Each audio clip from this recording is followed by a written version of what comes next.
రాష్ట్రంలోని అన్ని సాగునీటి సంఘాల అధ్యక్షతలతో రాష్ట్ర జలవనరుల శాఖ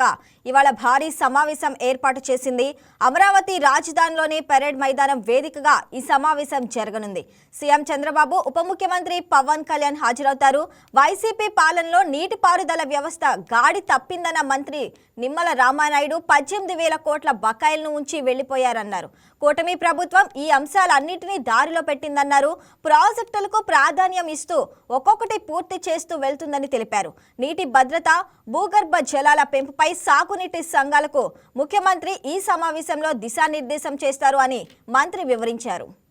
ఇదేళ్ల వైసీపీ విధ్వంస పాలనకు ఇరిగేషన్ వ్యవస్థ కూడా గాడి తప్పి 18,000 కోట్ల బిల్లుల బకాయిలు వారసత్వంగా ఈ ప్రభుత్వానికి ఇచ్చినటువంటి స్థితిలో మళ్ళీ ఇరిగేషన్ శాఖను గాడిలో పెడుతూ ఒక పక్కన పోలవరం, వెలిగొండ, హంద్రీనివ, గాలేరు నగరి, ఉత్తరాంధ్ర ప్రాధాన్యత ప్రాజెక్టులు, ఇట్లా రిజర్వాయర్లు సైతం. ఎందుకంటే ఈ రోజుకి ఒక ఖరీఫ్ పంట ముగిసినా కూడా ఈరోజు రాయలసీమ పోతే ఇప్పటికీ జలాశయాలు నీటితో కలకల్లాడుతూ అక్కడ ఉన్నటువంటి ప్రజలు చెప్తూ ఉన్నారు, ఎప్పుడో శ్రీకృష్ణ దేవరాయల కాలంలో మా యొక్క చెరువులన్నీ కూడా కలకల్లాడుతూ ఉండే, మళ్ళీ ఇప్పుడు చంద్రబాబు నాయుడు గారి హయాంలో మరి ఈవేళ మళ్ళీ కలకల్లాడుతూ ఉన్నాయి, ఈవేళ మా భూగర్భ జలాలు సైతం పెరిగినాయి అని చెప్పి ఎంతో తృప్తిని మరి అక్కడ రాయలసీమ ప్రజలు కూడా మాట్లాడుతూ ఉన్నారని అంటే ఈ రకంగా ఈ 18-20 నెలల చంద్రబాబు నాయుడు గారి కృషి ఫలిస్తుంది అనే దానికి ఇదొక ఉదాహరణ అనే విషయాన్ని కూడా సందర్భంగా తెలియజేసుకుంటూ, ఈ సందర్భంలో చంద్రబాబు నాయుడు గారి ఆలోచన ఒకటే, ఒక సంవత్సరం వర్షాలు బాగా పడి ఇంకొక సంవత్సరం 2 సంవత్సరాలు వర్షాలు సరిగ్గా లేకపోయినా కూడా కరువు అనేది ఈ రాష్ట్రంలో కనపడకుండా ఉండాలి అని అంటే ఈ ప్రాజెక్టులు, రిజర్వాయరు, కెనాల్సు వీటి ద్వారా మాత్రమే కాకుండా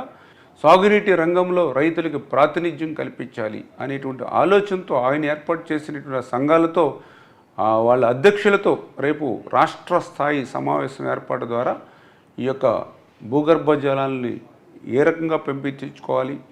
ఆ యొక్క వాటర్ సెక్యూరిటీ, వాటర్ పాలసీ వీటన్నిటి మీద కూడా వాళ్ళకి ఒక నిర్దేశం చేసి ఆ యొక్క సాగునీటి సంఘాల అధ్యక్షుల యొక్క బాధ్యతలను వాళ్ళకి తెలియజెప్తూ రేపు రాబోయేటువంటి రోజుల్లో మీ నీటి సంఘ పరిధిలో, మీ డిస్ట్రిబ్యూటివ్ కమిటీ సంఘ పరిధిలో, మీ ప్రాజెక్ట్ కమిటీ సంఘ పరిధిలో మీ బాధ్యతలు ఏ రకంగా నిర్వర్తించాలి, దానికి రాష్ట్రం నలువైపుల నుంచి కూడా అటు శ్రీకాకుళం నుంచి ఇటు చిత్తూరు వరకు అన్ని నియోజకవర్గాల నుంచి కూడా ప్రతి ఒక్క డబ్ల్యూఏ అధ్యక్షులు,